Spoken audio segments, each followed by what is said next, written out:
Hey, what's up guys, it's Deathstalker Singer here, and over the weekend I had the immense pleasure of playing the Rainbow Six Siege closed beta.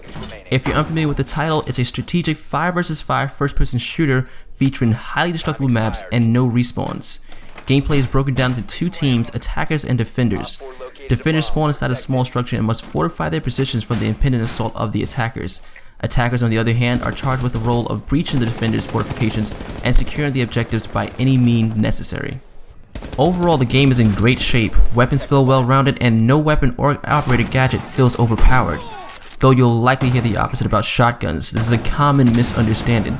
The shotguns themselves aren't the issue, they do exactly what they're meant to do. The Siege's maps are all about close-quarter urban engagements. As such, you can expect close-quarter weapons to perform very well. Though I personally feel like the riot shields need some work. As it stands, there isn't a clear counter for taking out a riot shield. While flanking is an option, they're much more formidable opponents than they look. I suggest maybe decreasing the turn speed or some sort of reaction when the rounds strike their shields, such as a stagger or something of the sort. One thing I found to be absolutely amazing is that everything else in the game does have a counter. It's much like an elaborate game of rock, paper, scissors. Allow me to paint a picture for you. So Team 1's use of the destructible floor is leading Team 2 to defeat. During the preparation phase of the next round, Team 2 can then reinforce the floor so that breaching charges can no longer destroy it.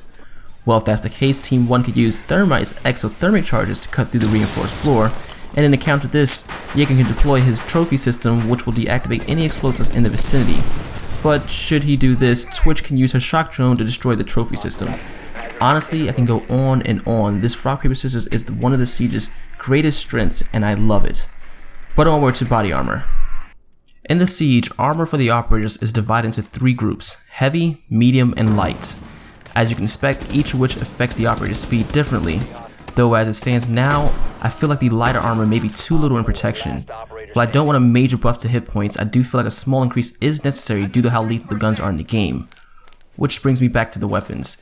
The Siege plays like a stole, tactical, and very lethal game, but with this kind of game, you want weapon recoil to be much more harsh than Call of Duty or Battlefield, though as of now, the weapons are much too accurate even firing full auto.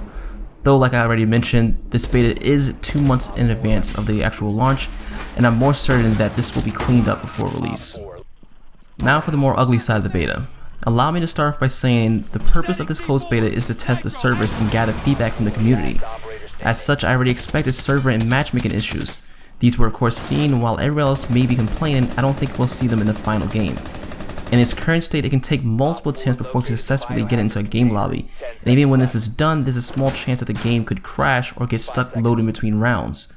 This isn't always permanent, but it did happen. But like I said, this is something they are aware of and working on. For example, in the first day of the beta, the chances of getting into a game were slim. If you partied with a friend, it was even more difficult, and once you finished the game, the odds of the next game loading were next to none. I found this incredibly frustrating, but beautifully enough, the next day a patch was released, and the strength of the servers and matchmaking improved immensely. There's certainly still room for improvement, and it's nowhere near final game, but the response and speed was a welcome sign. Now, though I've mentioned some things that would worry me about any other game, the Siege has 2 months to continue polishing up what is already a great game, and has a chance to become a solid one even amongst the year's holiday season lineup.